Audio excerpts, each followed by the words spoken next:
Can they hear us all? Right now they can hear you. Okay. You're on. All right. Hi, everybody. It's me, Dee Dee. It's me, Lindy. And Steve. Yep, and we are here. And We are. this is the show that we've been telling you about. Now, we have put a lot of videos up on YouTube in the last week, probably 10 to 20 of them, and there's going to be more other than this one. But this is the show where we want to talk about surviving in the end times if you're not going to take the mark. And then we're going to talk about the satanic killing of Jeanette De Palma, because we have a lot of that going on recently, and it's increasing in New Jersey. But first, we're going to get to this taking the mark thing. So I, as a lot of you know, am a prepper. I do. I it's just what I do. I'm into it. I believe everybody should do it. But do what you want to do. But what you never see is you can find things on storing your food, what type of food, water, gear you should have, bug out bags as they call them, all that stuff. But what you never see, and I have looked, is how to survive the end times if you're not going to take the mark of the beast.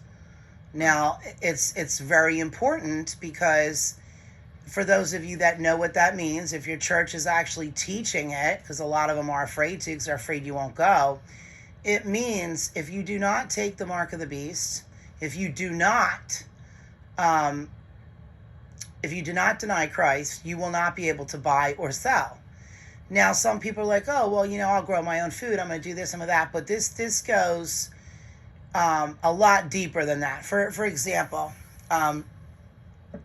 if you decide you're not going to take the mark, okay, it's not just about whether you can go into the store and purchase things, or whether you can go somewhere. This is about, can you get gas for your car? Okay, so what? Some people will say, I'll store gas, okay, but you won't be able to get your car inspected. You won't be able to buy car insurance. You won't be able to get your tag renewed. So therefore, every time you're on the road, they're going to capture you. Now, let's take it a step further. Let's say you own your home. Do you think you're going to be able to pay your taxes? No, because you cannot buy or sell. If you do not take the mark, eventually you're going to be put out of your home. That is what's going to happen. So, with that, when you really sit down and think about it, your whole life is going to change. It is going to be so hard that it's just very hard to comprehend. But you really have to sit down and you have to think about it. And here's how I think about it. What if somebody took you and just dropped you off in the middle of the woods with nothing but your clothes? Right. You're gonna have to survive.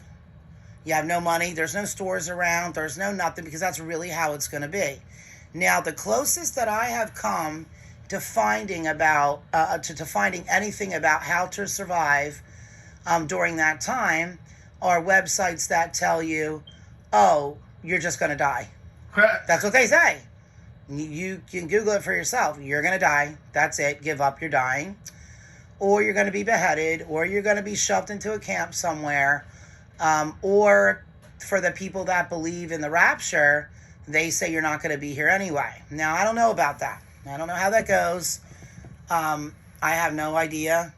There's pro-rapture in the Bible, and also where it's against it. So I have no idea. So Lindy is actually the one that brought this up. And because I'm like, you have to have all these things. You need this, you need that. And in my brain, if bad things happen, I'm not going to leave my house, because I'm ready. But if I have to, I can. But what if you have to pay your house taxes and they're not going to accept that? Or pay your electric bill or anything. Yep. So you're not going to have electric. You're not going to have heat. What about like these Amish that always try to say, oh, it's against, my religion or whatever? You think that would fly? No, that's not going to matter, because when the Antichrist is in full power, he doesn't care if you're Amish, Jewish, Protestant, Methodist, Catholic. That's not going to matter. You have to denounce Christ in order to live. It doesn't matter who you are. So even the Amish people are not going to get away with that. Well, I They're don't not. see how anybody can survive. Well, you can, and that's what we're here to talk about. I don't see how it's possible. Well, one of the ways that you can survive is you have to be very crafty. You have to be very smart. Okay? So what you would do is you would have your house, and you would be in it as long as you can. Which means paying your taxes. Which means paying your taxes. Yep, paying your taxes ahead of time. But if you'll notice, that only goes so far. And that may not work at all. And I'm going to tell you why. And people need to look this up. What I'm going to tell you is your property that you own is called quasi-legal. What's that? Quasi-legal means, okay, in a nutshell, you think you own it, but you don't. The government does. What that means is eminent domain? Well, that's part of it, but it's just called quasi. Your property is considered quasi-legal property.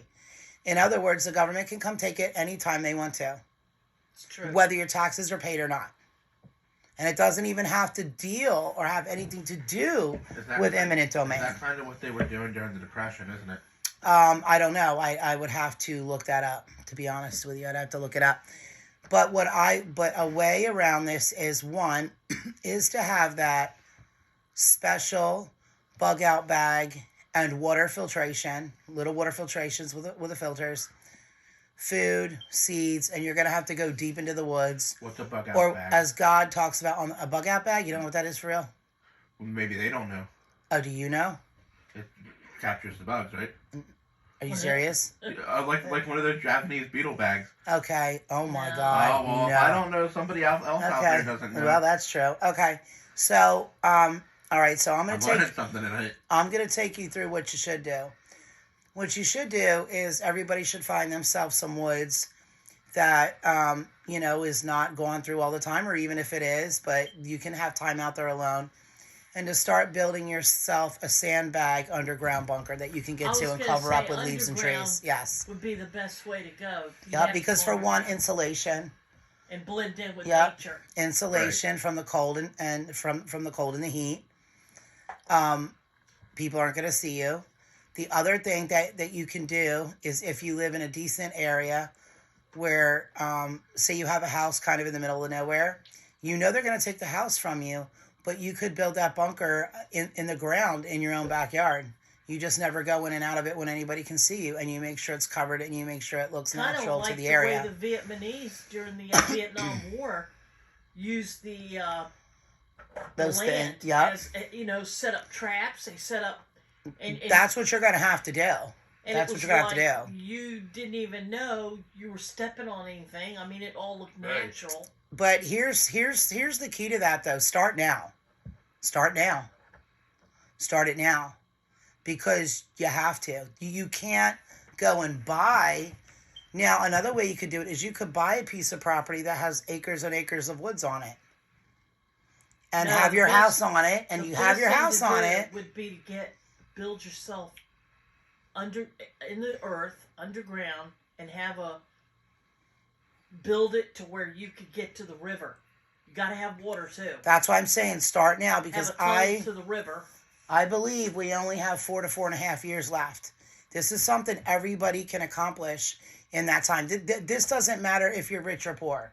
This doesn't matter if you have a lot of land or you don't, because you can go out to the woods. Now remember, you have to be able to get to that location. And we'll be right back.